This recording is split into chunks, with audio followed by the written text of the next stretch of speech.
All right. And I got word that I am now live. Let me pull this thing up so I can check the chat, get in here, interact with you all. This is necessary. This is something I've wanted to chat on for a little bit. Been having some folks coming at me sideways about some things. So we'll do a little talking here. Hey, what's going on, Max? Earl, what's happening? Okay. And you're here too. All right. Good stuff. So, all right. Now, I'm not talking with the microphone off. We got a little audio now, I believe. Things all set up. Can you hear me? Is everything fine? Fantastic. Let me get this tightened up. Still trying to get situated. It's early morning here. I got a little bit of time before I have to head upstairs. So let us all chat for a little bit. So there's been a situation lately where I'm being accosted online by atheists.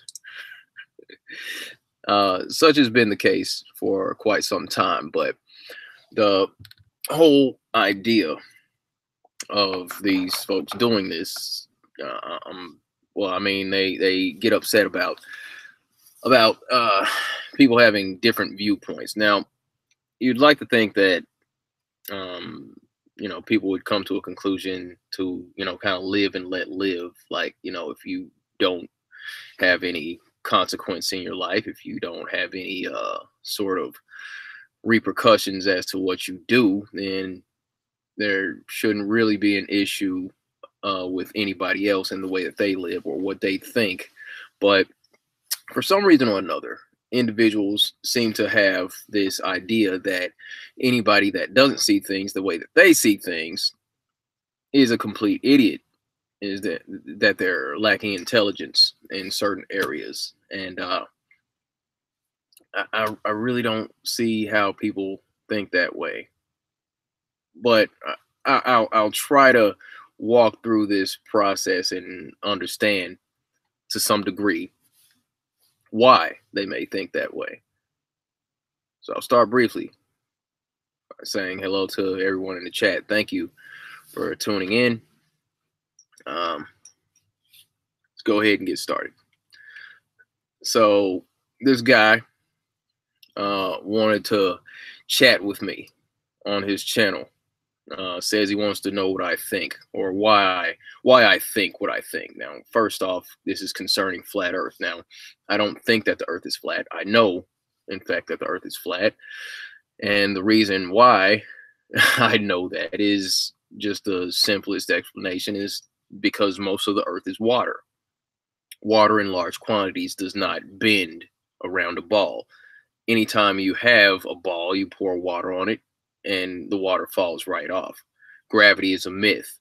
Things rise and fall due to the density of those objects. I just put up a video last night where, Isaac Newton supposedly had an apple fall onto his head. Now, I took that apple, I dropped that apple into water. The apple floated in that water. Okay. And then I dropped a rock into the water. The rock fell to the bottom of the container of the water. Now, before I dropped that apple in, the surface of the water was flat because the surface of all water in large quantities, when it reaches the edges of its container, the surface is flat. But the apple floated in the water because it is less dense, okay, than the water. And that's why it was able to float. The rock is more dense than the air, the apple, and the water. So the rock fell to the bottom of the container. And depending on how deep the container would have been, whether it's an ocean or not, or a pool, the rock's going to continue falling to the bottom. Everything is just finding its balance within the medium through which it rises and falls. Density in the air, buoyancy through water. That's the way it is. So gravity, people still want to say, well, what's the force pulling things down? There is no force pulling things down. Okay, a 45-pound weight is not 45 pounds based on gravity. That's nonsense. Mass is supposed to be pulling things towards each other. No, that's what they told you about how things work out in space. But that hasn't been proven. That's just by observation because it can't be duplicated here on Earth. Okay, I saw an episode of Family Guy a while ago where, like years ago, I believe it was Family Guy, where there was kind of a joke where, Peter walks into the room and it's like, Stewie and Brian were kind of messing with him, and they started throwing stuff at Peter, and then it started to orbit around him. Like he had put on weight, and things just started to orbit around Peter. Okay, that only happens in cartoons. There's nothing orbiting around anything else here on Earth. So water lays flat. Most of the Earth is water. Okay. Gravity's a myth. So water's not sticking to the underside of a spinning ball. That's the basics of flat Earth. That's why I believe what I believe. If you didn't know, there it is.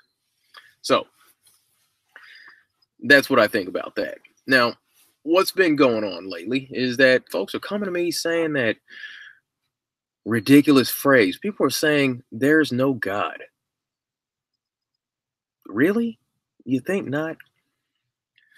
You believe that some way or another, that the earth, the way that it is, the way that things have formed themselves in this reality, have all come by a random set of circumstances, accidental in nature. That in itself shows that you haven't really sat down and given a whole lot of thought as to how things work. The world works in perfect order. We have our seasons. We have our times to grow. We have our times to, to reap. There's harvest coming. There's seasons where you have to store things away. We all know when summer's coming. We all know when winter's coming. Okay, we know how the water cycle works and all that. The relationship. Well, here the whole idea of atheism and this whole godless idea comes from the idea of nothing at some point billions of years ago exploding into everything. Now this can't be duplicated. It can't. You can't have nothing come from something, or something come from nothing. That makes absolutely no sense. I mean, seriously. So moving along, the way that things work in perfect order could not be the result of some sort of cosmic accident, this massive hiccup that happened billions of years ago.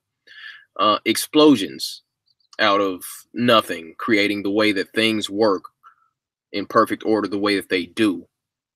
That would be something like a bomb going off in a junkyard. And from that junkyard, the ashes clear, and you wipe everything away, and you find a Ferrari, nicely put together. It's got the candy paint and all that. It's got what, 8-speed or whatever, in a junkyard from a random explosion. Explosions do not create. Explosions destroy by nature. You know that. Every explosion that you have seen or heard of has destroyed. No explosion has created anything. Okay? So there is that. Randomness. Randomness does not create order. All right? That's one of those cornerstones of the whole deception that we're all falling victim to, or we're subjected to. That is the whole idea of order out of chaos. That's one of those one of the key tenets to the powers that shouldn't be. That whole ordo ab chao is how they explain that one, creating order out of chaos. It makes absolutely no sense. So there are things in nature that can be observed that obviously cannot be random occurrences, things that just happened out of nowhere. So, I mean, just consider mankind, human beings, we breathe in oxygen, then we exhale carbon dioxide. Trees produce oxygen for us to breathe. We exhale carbon dioxide. The trees intake the carbon dioxide and produce more oxygen for us to breathe. It's a symbiotic relationship there. If you believe in random occurrences, then how do you explain that symbiotic relationship between man and nature? The idea of being able to take a seed, put it into dirt, after a while, that which is in the dirt, nutrients in the dirt, feeds into that seed. There's a little water, there's a little sunlight. That seed then sprouts through that dirt, grows, continues. It eats up the carbon dioxide in the air. It sucks up the rays from the sun, another naturally occurring thing on this earth, and grows into a tree or a plant that produces fruit or vegetables, that in those fruits and vegetables has more seeds to continue this process. So this one seed can create millions of seeds. If you think about that over time, give it enough time, and that's the way that it happens. This is perfect order. These things all work together. And if you believe that there's no God, if you believe that there's no creator, if you believe that there's no designer that put this stuff together, you're telling me that that's a random occurrence. Those things work together in sync like that. Randomly? It's the height. You know what? Not even going to go there yet. Let's move on. Let's move on. Now, look at the human body. The human body has multiple systems working together.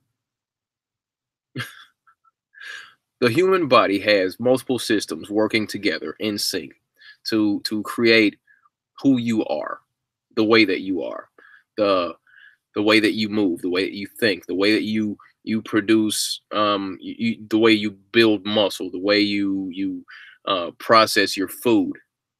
All right. So you have your respiratory system. As discussed, you breathe in oxygen, you breathe out carbon dioxide. While you're breathing in oxygen, your body processes the oxygen, sends it throughout your body to where it needs to be in order to keep you going. That can't be random. You have a circulatory system, okay? If your circulatory system shuts down, your heart stops beating, you're dead, period. But there are points where you'll have a need to have blood go to certain places in order to perform certain functions in life. Okay. That's like, is that a random occurrence? I don't think so. The fact that you have to, you have a skeletal system that supports all your other systems and keeps you mobile the way that it does. That's not a random occurrence. You have your nervous system, like you can indicate whether you're hot, whether you're cold. You know, if somebody hits you, you know, you can pinch yourself, and because of that, you know that you were hit here. It's like a signal goes from your skin to your brain, and you know that you're in pain.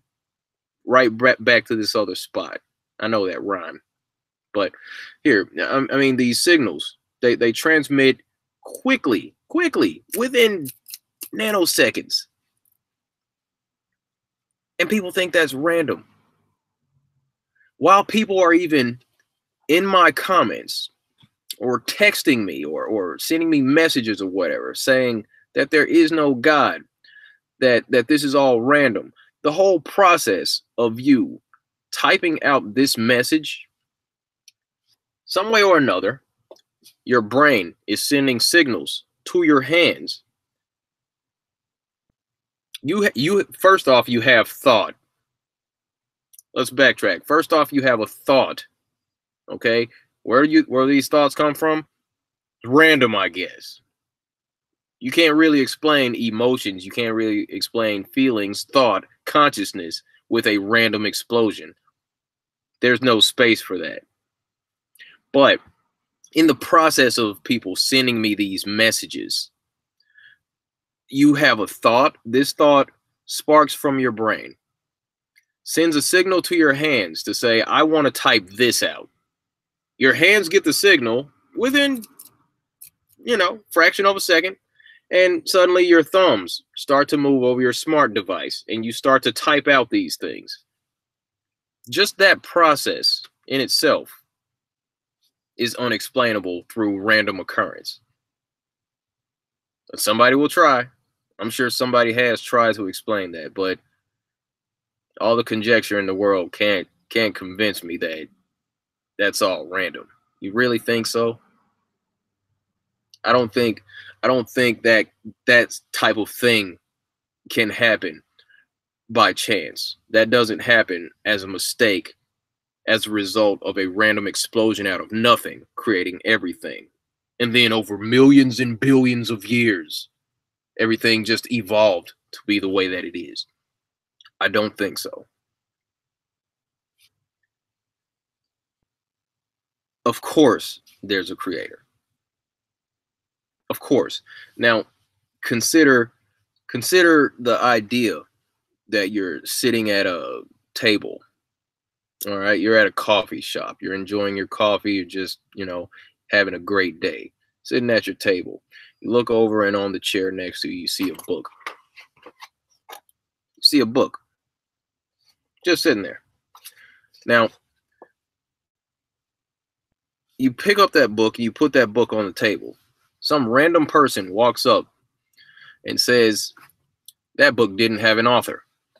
How would you react to that, Mr. and Mrs. Atheist? How would you look at this person telling you that that book didn't have an author? That book was random, the way that it is. Well, you would look at them like they were a fool, because that book in itself has thoughts, ideas, printed on paper. It had to have a publisher. There's a name on the book. There's somebody's thumbprint on the book. There are concepts. It seems to be in order. All the thoughts and all that, these stories, it all has proper context. So this person says to you, that book had no author. That book had no publisher. That book is random. You would look at them like they were an idiot. Do you know how much more complex you are than a stinking book? Do you understand the complexities of your own body in comparison to a book? But if somebody says to you that a book is random, that a book has no author, a book has no creator, you would look at them like they were a complete idiot. And you know it, because you know the book had an author. You know the book had a publisher. It's a stupid book. A book. But you're telling me that the human body, that the earth, everything in nature, the way that the sun and the moon and the stars work in perfect sync, like a perfectly organized timepiece, all that's random? You telling me nobody designed that? And you expect me to take you seriously?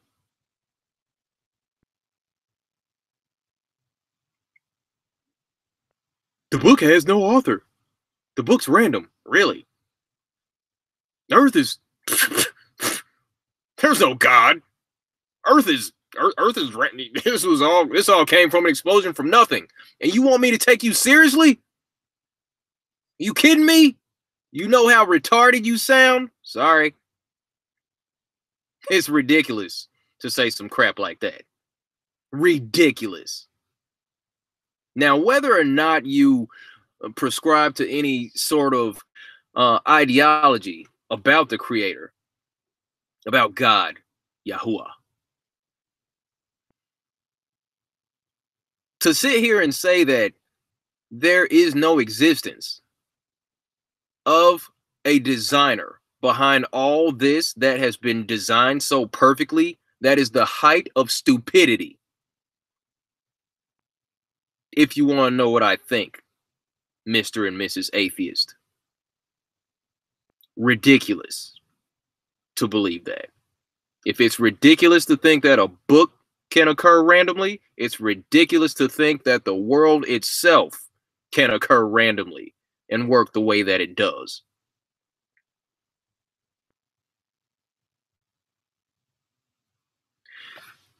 And from that thought, from that idea that all of this is just ridiculous and random occurrence, that whole idea that the Big Bang created this and that, and the Earth began to cool, the artichoke. No. It all started with a Big Bang. Bang! No. So that puts us in this vast universe where there are billions and trillions of stars and infinite galaxies out there. And the nearest star is trillions of miles away. And there are these other planets that are harboring life. In the grand scheme of things, in looking at what I used to look at this stuff. I probably told you about this. There's this video called The Known Universe, where they start off in the Himalayas. They start off in the Himalayan mountains and they back off. And then you can see the whole continent. You back off more, you can see the Earth. Then you can see the solar system. Then you can see the galaxy. And it all just falls. The whole galaxy looks like just one small star, and they back up even further. They pan back and back and back. And this is the whole Milky Way galaxy. Looks like a little speck. And then they pull it back even more, where the whole Milky Way galaxy looks like just nothing in the vastness of all this empty space. And they tell you all that so you feel small and you feel insignificant. And as a result of that, you feel that way yourself, and then you internalize that and you start to look at other people as if they are insignificant and that they have no value. That idea causes you to have low self-worth, so you hold other people in a position where they have low self-worth also. This results in just the most vile, malicious behavior. This causes you to treat people like they just aren't good enough for you, and it's not right. That is not the way of nature. Nature is supposed to be cooperative. We do have value, all of us. We are not small. We are not insignificant. We have purpose. We have value. There's a reason why we're here. There's a reason why you're here. You are not a mistake. You are not an accident.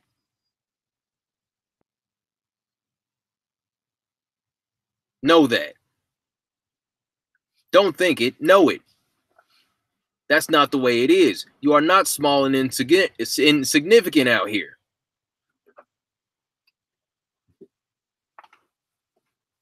Understand that. Now, if you have a problem with God, that's on you. If you don't like a set of circumstances, the hand that you've been dealt in one regard or another, that's on you. That's between you and the Creator. But to deny the existence of that Creator, that's just ridiculous. I'm sorry. Not sorry. Got to give you some real talk on this one. But it's almost time for me to go ahead and head upstairs. So I'm going to go ahead and cut this one short. I appreciate you for tuning in. Just had to get that off my chest real quick.